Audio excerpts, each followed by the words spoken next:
Ja, dat is gewoon een fantastisch gevoel om in met de natuur te wezen en te zien wat die beestjes doen. Maar ja, je komt ook heel erg tot rust, zeg ik altijd.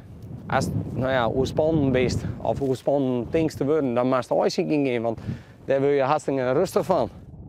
Het veld is voor Simon Abe Hoekstra een soort van tweede thuis. Hij is fanatiek ijzieker en nijzwarger. Vlinder hier voelde het eerste liepa in de gemeente Opsterlaan. Als je een band krijgt, dat is het mooiste wat er is. Nou, dat hakt net. Ik heb geen band, maar voor mij is dat een eerste uitvinden, ja. En landskampioen, zulke soort dingen, ja.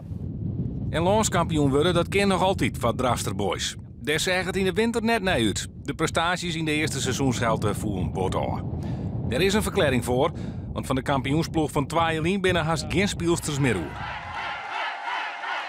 Nou ja, dat is net niks. En ja, dat komen wel mooi. We worden waarschijnlijk vijfde. Alleen om bovenin mooi te draaien, dan is dat te volle. Dat is te volle. Maar je moet er wat voor je uitzien, wat oer het loon heen en heen. En dan denk ik, ja, dat is correct even wat oors dan oors. Daar lezen wat striekers. Nou, ja, daar zullen we wel eens wat lezen kunnen. Maar... Om de play-offs, om het landskampioenschap te helien, is Drachter Boys afhankelijk van concurrent Dr. Anders Vijfje. Die moet de league af verliezen en dan moet de Hoekstra en zijn vrouw winnen. Ze hebben het dus net meer in eigen hand. Dat is net fijn gevoel, dat is net leuk. Ik hier hopen dat vorige week dat we misschien wij winnen en Vijfje punt verliest in TPP, de nummer 2.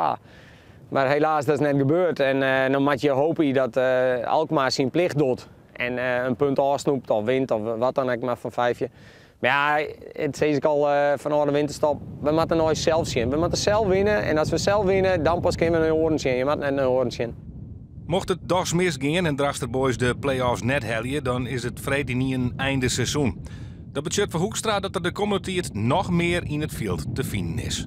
Ja, dan gaat alles even van Drachter Boys gaat even op een lager pitje. En dan inderdaad, dan zullen we de laatste oikers die je nog net voelt binnen, die zullen gauw voelen. Want dan kink je lekker even mijn zin kwijt. Ja. De luidt wel Nessie. Ja. Dat zou ik al. Er staan nog geen stokken bij, dus maar we nog. Nou, de juiste daar lezen. Dat vind ik mooi. Dat vind ik echt mooi.